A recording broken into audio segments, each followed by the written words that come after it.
So my curiosity is in what would you like to see as your next 5-10-year plan career-wise? Excellent question.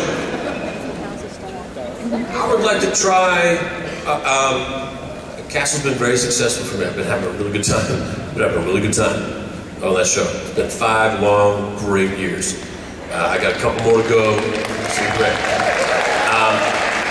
I am feeling it in my bones, a bit of a yearning for some variation. I would like to start tackling smaller projects that won't take quite so long, so I can do 3 or 4 of those in a year versus one project for a decade.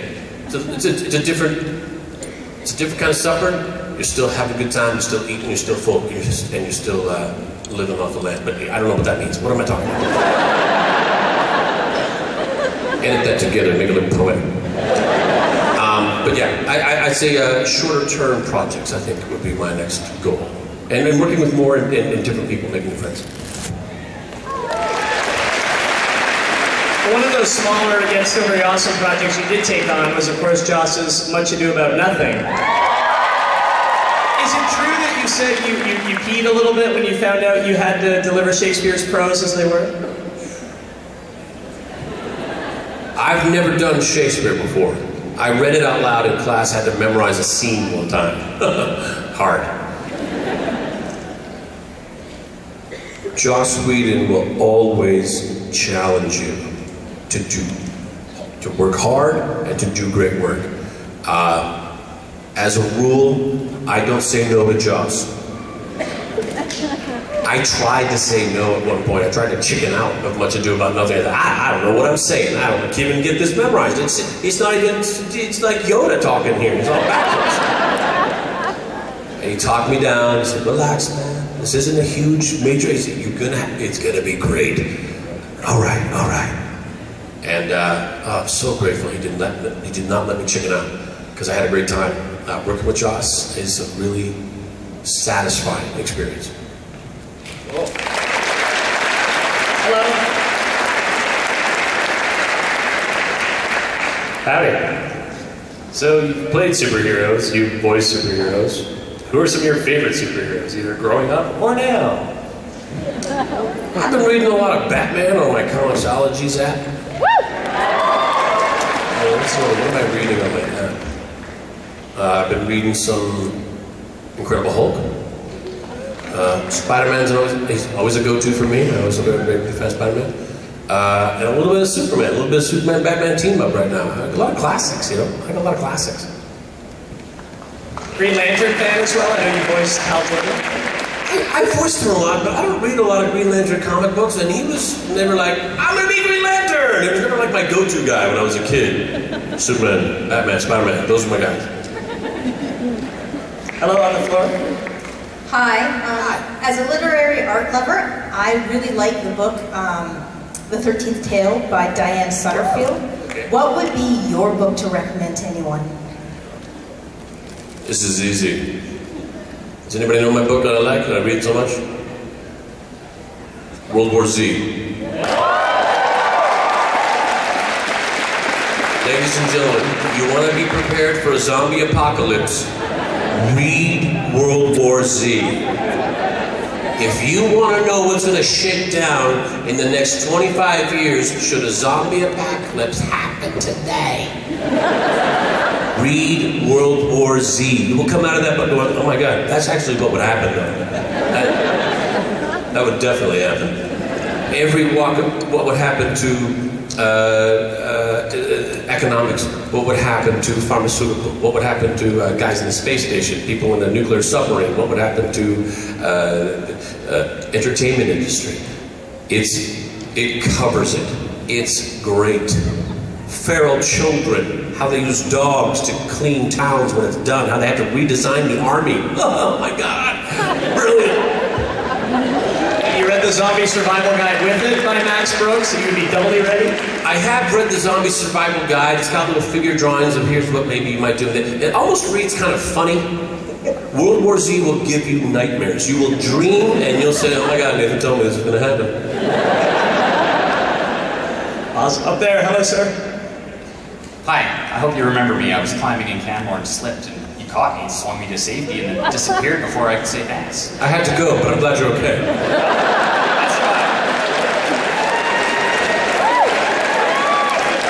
My question is, I'm hoping you're having a good time here, and I'd really like to see you come back next year. And can you use your influence as captain to bring some of your crew?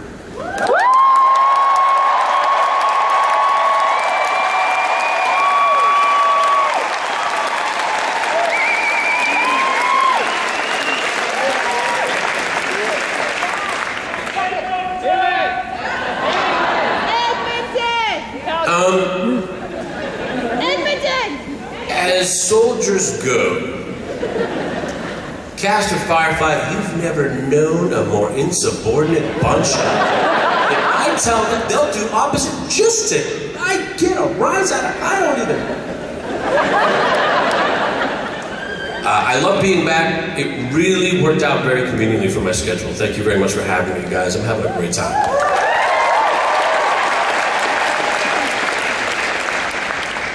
As to getting other people down here, I know they would love to. I work with a lot of talented people who work a lot. So scheduling is always a thing. I can't make it. I can't go. I've got responsibilities. So I wish I could snap my fingers and I can. Oh my God. Yeah, but I can't. On the floor. Oh, we're going back up. Oh, kind of in the side there. Hello. Hi, I was going to do a little to get your attention, but I guess I don't have to. Your comedy is incredible, and I've always loved it. But what is your very favorite serious moment? I know you talked about the one where you were on the gurney, but something a little different from that. I'll tell you. I'll give you two. One was a show I wasn't on. End of Angel, when Fred has Alexis Denisoff. She's holding him. Remember that bit? When she's Hilaria, and she turns back to Fred to go, usher him out. I cried thinking about it. That was a powerful piece of work. Jeff and I were not long ago in where were we? For the Toronto? No, for a film festival with Alexis. Austin. We were in Austin with Alexis, and we sat there and we talked about it for a long time. That one scene, that moment, loved it. Another piece, something I was in, but a scene I wasn't really in.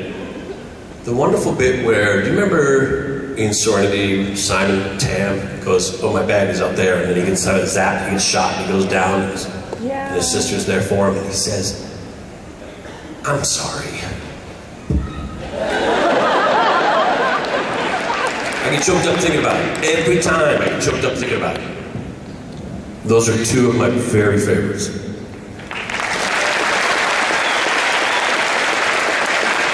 Unfortunately, we got to wrap in just a couple minutes, but let's get these last two questions in.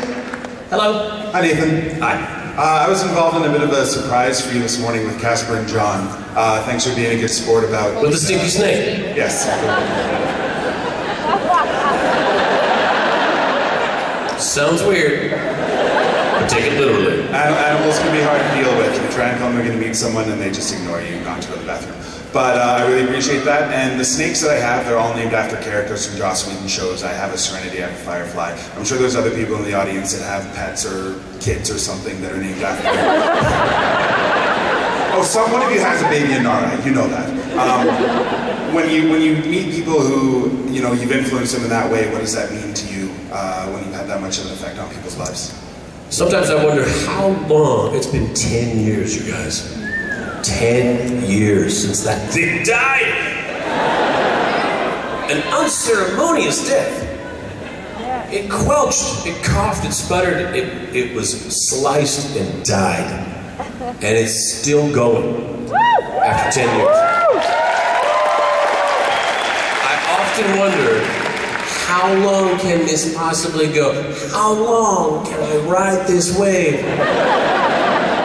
When I meet people and they go, this is Kaylee, this is Simon, this is little Lenara, and this is Mal.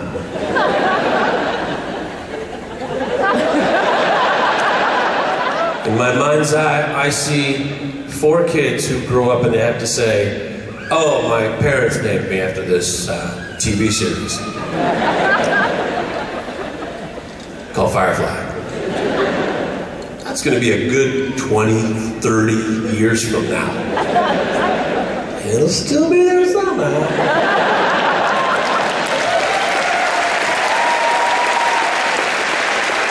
And last audience question goes to you. Hi, Nathan. I've heard in many of your interviews how you were happy to escape the cold Alberta winter for LA. But taking that out of the picture, what do you miss most about Edmonton or Canada? And what would you like to take from here and transplant back to LA? And if you could, what would you take out of LA and throw it far, far away from you?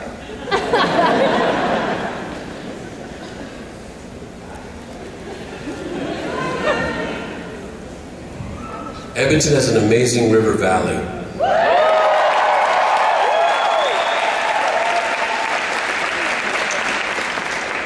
To watch it come alive in the spring, to get down in there and ride a bike in the summer, to see it change colors in fall, I miss that a lot.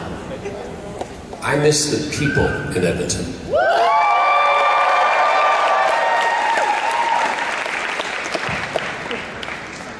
We Canadians have it pretty good. We're pretty nice to each other. That doesn't happen as much in Los Angeles. There's a lot of great people in Los Angeles, but even great people are often very fearful. I have a theory, you're isolated in your car all the time, you're not with people all the time. Another theory, maybe your parents just didn't tell you you gotta be cool to the people around you, even strangers. I feel like people in Canada are considerate of other people. I find they have a kindness that they're willing to put themselves out for other people, and it's nothing to them.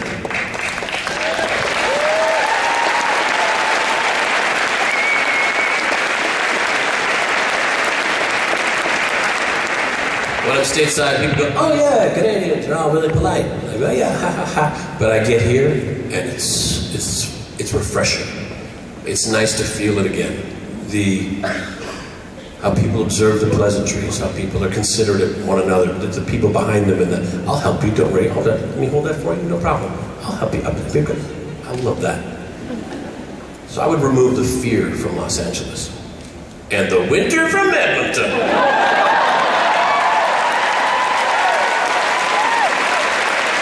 Nathan, it's been shiny. Thanks so much for being here. Anything you want to say to your fans? Thank you very much, you guys. It's been 5 years since I've done one of these things, and I'm glad to be back.